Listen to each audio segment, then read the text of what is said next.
اعوذ باللہ من الشیطان الرجیم بسم اللہ الرحمن الرحیم السلام علیکم ورحمۃ اللہ وبرکاتہ۔ ایک دفعہ کا واقعہ ہے کہ ایران کا بادشاہ بہت دنوں سے پریشان تھا۔ یوں تو ہر طرف خوشحالی کا دور تھا، مگر بادشاہ کی پریشانی کی وجہ اس کی اکلوتی بیٹی تھی۔ ہر باپ کی طرح بادشاہ بھی اپنی بیٹی کی شادی کر کے اپنے فرائض سے دوش ہونا چاہتا تھا، لیکن شہزادی نے بھی عجیب اعلان کر رکھا تھا کہ جو شخص شہزادی کے 3 سوالوں کے جواب دے گا شہزادی اس سے شادی کرے گی۔ آس پاس کی ریاستوں کے کئی شہزادے آئے، مگر سب کے سب ناکام لوٹے۔ اس ملک میں ایک نوجوان رہتا تھا جس کا نام اعظم تھا۔ اس نے اپنے والد سے کہا کہ وہ بھی اپنی قسمت آزمانا چاہتا ہے۔ اعظم کے والد ایک عالم دین تھے اور برسوں سے لوگوں میں علم کی روشنی بانٹ رہے تھے۔ ملک فارس کا وزیر اعظم، بڑے بڑے درباری اور شہر کا قاضی بھی ان کا شاگرد تھا۔ باپ نے بیٹے کی خواہش دیکھی تو بولے، بیٹا اگر تم ناکام لوٹے تو تیرا کچھ نہیں جائے گا۔ لوگ کیا کہیں گے کہ ایک عالم کا بیٹا ناکام ہو گیا؟ اعظم اپنے والد سے کہنے لگا، بابا بڑے بڑے شہزادے لوٹ گئے، اگر میں بھی ناکام ہوا تو کیا ہوا؟ یہ تو مقابلہ ہے، جو بھی جیت لے اور شاید وہ خوش نصیب میں ہو جاؤں۔ آخر باپ کو بیٹی کی ضد ماننی پڑی۔ اعظم خوشی خوشی محل کی طرف چل پڑا۔ شہر بھر میں یہ خبر جنگل کی آگ کی طرح پھیل گئی۔ مقررہ وقت پر محل لوگوں سے کھچا کھچ بھرا ہوا تھا۔ بادشاہ تخت پر بیٹھا تھا اور ملکہ عالیہ بھی محل میں موجود تھی۔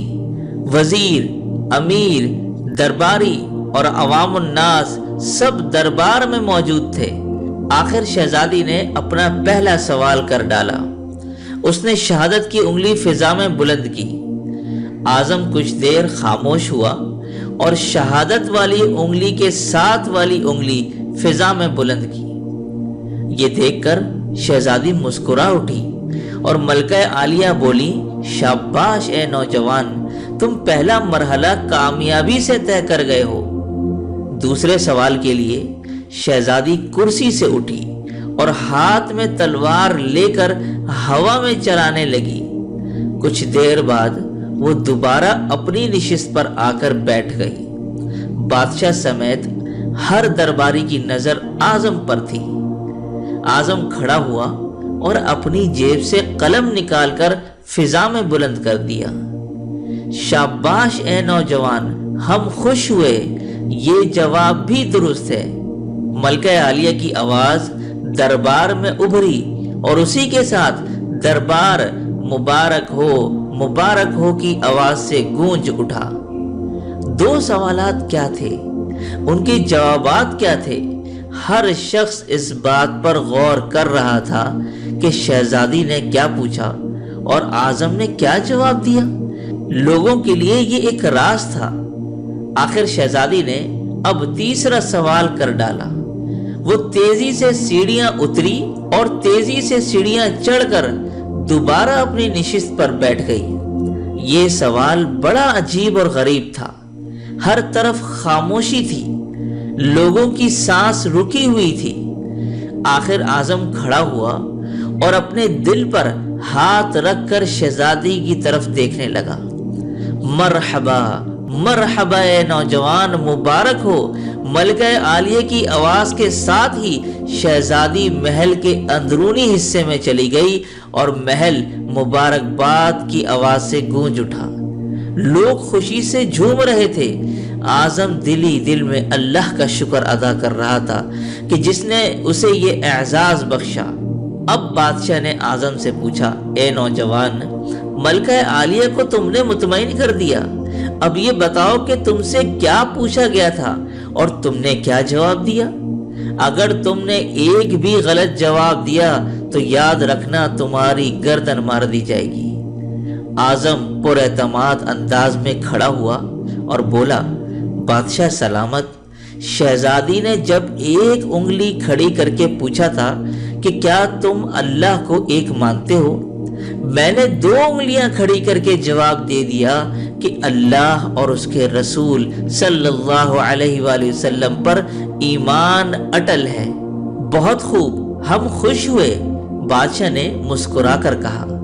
اب اعظم بولا کہ اس کے بعد شہزادی نے تلوار چلا کر پوچھا تھا کہ کیا تلوار سے کوئی بڑا ہتھیار ہے، تو میں نے جواب دیا کہ ہاں، قلم کا وار تلوار کے وار سے زیادہ کارگر ہوتا ہے۔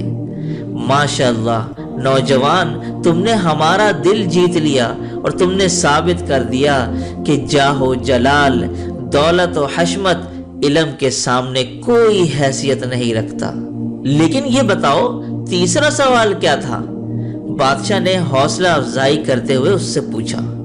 اب اعظم نے آسمان کی طرف دیکھا اور کہنے لگا بادشاہ سلامت، شہزادی دربار کی سیڑھیاں اتری اور دوبارہ چڑھ کر کرسی پر تھک کر بیٹھ گئی۔ انہوں نے پوچھا تھا کہ میں تھک چکی ہوں، لیکن میرے جسم کی ایک چیز نہیں تھکی۔ میں نے جواب دیا کہ دل، کیونکہ دل انسانی جسم میں وہ واحد چیز ہے جو پیدائش سے لے کر موت تک بغیر تھکے ہوئے دھڑکتا رہتا ہے۔ بادشاہ نے اعظم کو پاس بلا کر گلے سے لگا لیا اور کہا کہ اے لوگو، گواہ رہنا، میں نے حقدار کا حق ادا کر دیا ہے۔ تو محترم خواتین و حضرات، بے شک اللہ اور اس کے رسول صلی اللہ علیہ وآلہ وسلم پر ایمان رکھنا اٹل ہے، اور دوسرا، قلم کا وار دنیا کے ہر ہتھیار سے زیادہ خطرناک ہے، اور تیسرا دل، کیونکہ دل انسانی جسم میں وہ واحد چیز ہے جو پیدائش سے لے کر موت تک بغیر تھکے ہوئے دھڑکتا رہتا ہے۔ ابو حسان کو دیجیے اجازت، اس امید کے ساتھ کہ پھر ایک نئی ویڈیو کے ساتھ حاضر ہوں گا۔ تب تک آپ اپنا اور اپنے گرد و نواح کا خوب خیال رکھیے گا۔ اللہ حافظ۔